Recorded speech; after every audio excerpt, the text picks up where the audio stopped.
મુન્દ્રા તાલુકામાં કમોસમી વરસાદથી ખેડૂતોના પાકને નુકસાની થઈ છે અને રાસાયણિક ખાતરની તંગી પણ સર્જાઈ છે, જેથી મુન્દ્રા તાલુકા કિસાન સંઘે મુન્દ્રા મામલતદારને આવેદનપત્ર પાઠવી રજૂઆત કરી હતી।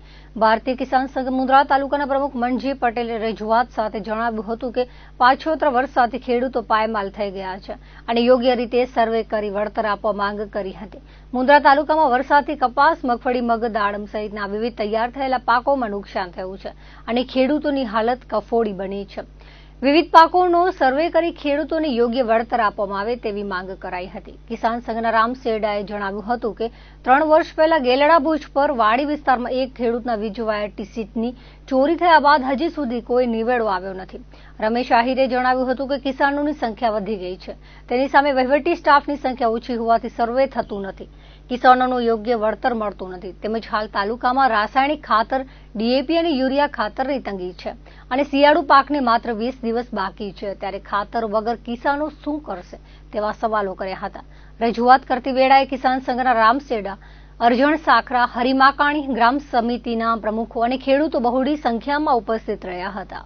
કિસાનોની સાહેબ આજની પરિસ્થિતિ આ કમોસમી વરસાદ જે 2-4 દિવસ અહીંયા વરસ્યો એમાં ખેડૂતોના ખેતરની અંદર મગફળીના પથારા, પછી મગ છે, તલ છે, કપાસ, પછી દાડમ, એનો મબલબ અત્યારે ખેડૂતોને નુકસાન થયેલું છે।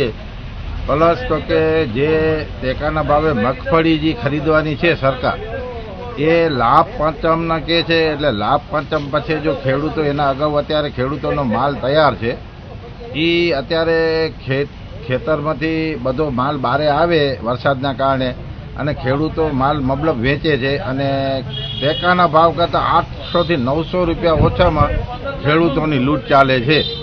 એટલે અમારી સરકાર પાસે માંગણી એવી છે કે વહેલી તકે તમે ખરીદી ચાલુ કરો, જે 70 મણ ખાતર દીઠ થતું એને 200 મણ કરો અને સારી રીતે ખેડૂતોની દિવાળી બને એવી મામલતદારશ્રીને આજે અમે આયોજનપત્ર આપી અને રજૂઆત કરેલ છે। પાણીથી પહેલા પાર બાંધી છે અત્યારે સરકારના સામે।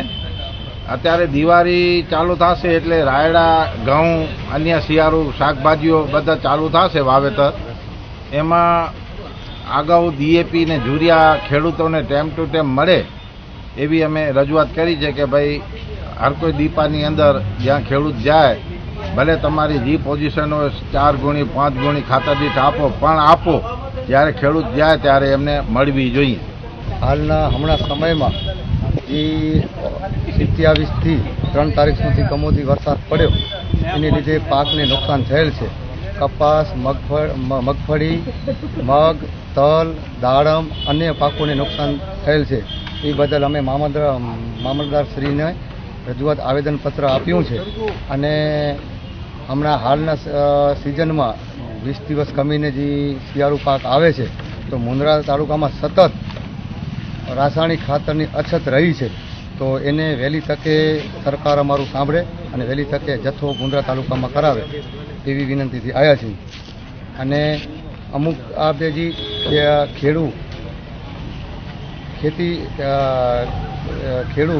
જ્યારે ખાતર મળતું નથી, અમુક ડીપોમાં પણ મળતું નથી અને મગફળી જે હમણાં જે ખરીદીની સરકારની હતી રજૂઆત, એમાં અમુક ખેડૂત અરજી પણ કરી છે, 50-50 રૂપિયા આપીને અરજી કરી છે, પણ હજી કોઈ સરકાર તરફથી એવું આવે કે 70 મણ ખરીદી કરો, પણ ઘણા ખેડૂતોને 200 મણ જેવી છે સ્ટોક, અમુકની છે તો લેતા નથી। એ વહેલી તકે વધારે માંગણી કરે એવી આશા છે।